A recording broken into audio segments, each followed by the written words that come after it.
Welcome back to my channel. My name is Mark. I'm talking about my disability cerebral palsy and how it affects me. Thank you for the interest in the previous video, and then this one is the follow on. I hope to do maybe a few more with a few more ideas and a bit more content about my daily life and show you maybe some running that I've been doing or some different events and stuff that I've been doing, so stay tuned for that.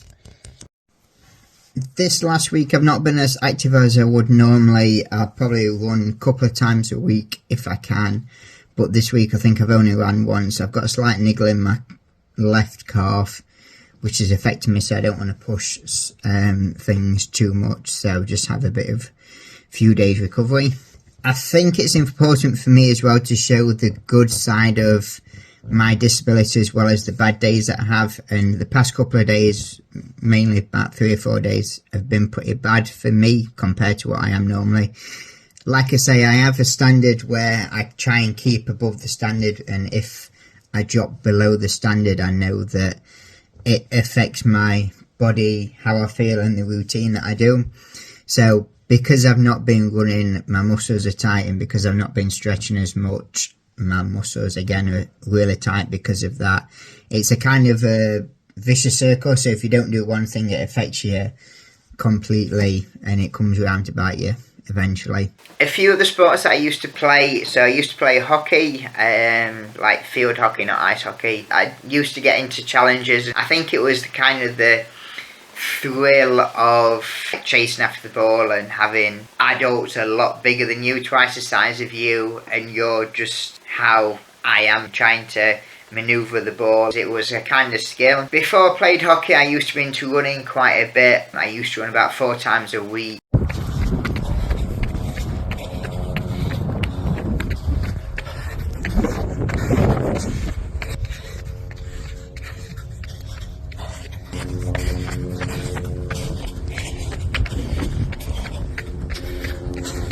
One other sport that I've done and I got quite high up competitive wise is badminton. I wanted to see how far I could push myself with my disability. I never use my disability as an excuse. I always see it as a motivation to propel me forwards. I got into playing badminton, disabled badminton, because of the severity of my disability, even though it's not that bad compared to other people. I was on the borderline between 2 different classes. They classed me as playing half a badminton court, so I was mainly just running up and down the court as opposed to moving side to side. The challenge for me was to move from one corner of the badminton court to the other pretty fast, and I was on the border between able to do that well when I first kind of started playing and into the match. So the first 5-10 minutes I was fine, but as the time went on, as my disability fatigued and my muscle fatigued, I got slower, and they kind of thought, well, would he be able to keep up to that standard at a high level, representing England and playing against people from all around the world. They decided to put me in half a badminton court where I was literally just running up and down as opposed to moving laterally side to side. That limited my movement. Other things that I've done, gym work. I used to do a lot of weightlifting, strength training. Free weights is a really good exercise, or exercises for building muscle and stability in the arm, because if you've just got a chest press with one plane in motion, that's good to help you build the repetitions. I tried it for a time. For the times that I was doing it, I found it had a negative impact on me relating to exercise and my disability and stretching and tightening my left side up. The things that I do now is run a couple of times a week, but the main focus of what I do is a lot of stretching and a lot of yoga. I try to stretch my arm on a daily basis. Again, everyone has these intentions but they don't follow through. Stuff gets in the way, but it's just prioritising, thinking, right, oh yeah, I can do that later. Other jobs tend to get in the way and it's a low priority, but I need to change my mindset again into thinking that it's a high priority and something for me to do on a daily basis. Going back to kind of fitness, I always wanted to see how far I could push myself related to exercise, whether it was running or how many push-ups I could do in a minute, or I kind of had to have a goal to aim for regardless of what I was doing. I either do something 100 miles an hour and do it to the best of my ability, or I just don't do it at all. I never want to use my disability, cerebral palsy, as an excuse. I think that's kind of one of the main reasons why I've not done these videos. I've always wanted to do something around this, educate people, inspire people, just make people aware of the struggles that I have on a day-to-day basis. I try not to let people's perceptions of me make me worried and have insecurities. I might be sat at a restaurant, you order a burger, you get sachet tomato sauce or even. So instead of trying to do it two hands, I might often put the tomato sachet in my right hand and then just peel it open with my teeth.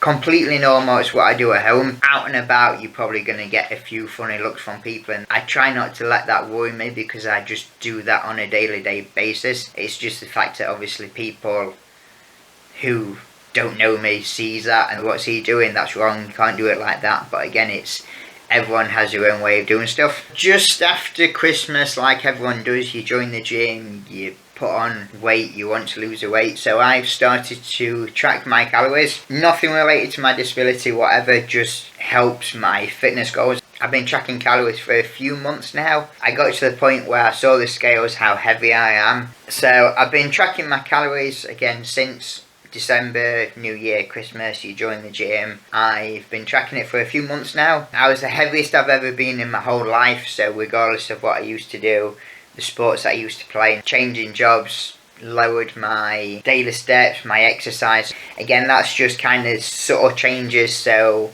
a lot of mine is portion sizes. Then at the end of the day, if you kind of write everything down, you're like, oh, I had that for breakfast, but then I had 3 of these mid-morning and then this and that, and it all adds up.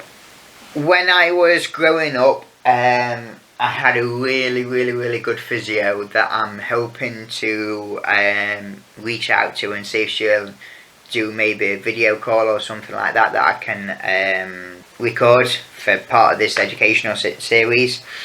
She used to do a lot of physio for me, so she was based, she came out to my house and that, and she told me some stretches to do. And if you keep your arm relaxed and stretch, you're able to pick up sheets of paper, you're able to pick up stuff easier instead of thinking about it.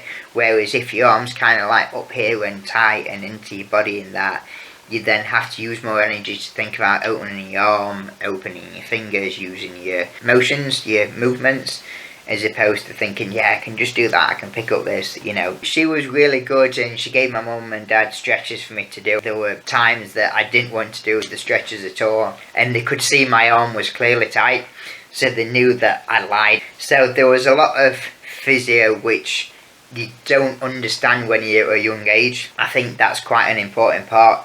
You don't know why you're doing it, but your parents are ingraining it in your brain that you must do this and you must do that, and kind of changing your habits.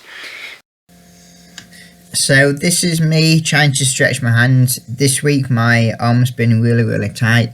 It might look painful from what I'm doing. I'm just trying to straighten my wrist out in the hope that my fingers will straighten and relax. But the more I think about opening my hand and my fingers, the more my fingers relax. Like I say, it does look extremely painful how my fingers are crossed over at the minute, but it's just because I've not done it for quite a few days that it's tighter than normal. So I'm just having a second go, and the more I think about it, the more my arm tightens up. So I'm just trying to get my wrist in a nice position to then claw my fingers back to straighten them out. And then I'm just putting a bit of pressure through my wrist to be able to give my hand a really good stretch. Another thing that I do is I have monthly, or about 3 to 4 weeks, 3 to 6 weeks maybe, massages. Not necessarily for me, but anyone in general. Sports massages play a massive part in fitness and keeping yourself going. For anyone, a sports massage is absolutely brilliant. For me in particular, it's kind of a lifesaver, just to kind of have a reset for me. Feeling tight, I know that I need to do something about it. So that's why I tend to go every month or 3 weeks to see a sports therapist, just to kind of get my body back to a base level, keep it above that level. I know if I have a bad day, if I'm a bit tired, or things that I've done yesterday impact me completely today. So I went for a run yesterday, about 6-ish kilometres, so about 4 miles or so, and I can feel my left calf really tight. So I've been using a foam roller today. I try and use that every day if I can. Thank you for watching this video. I hope to see you soon. Don't forget to like and subscribe this video and share it with your friends.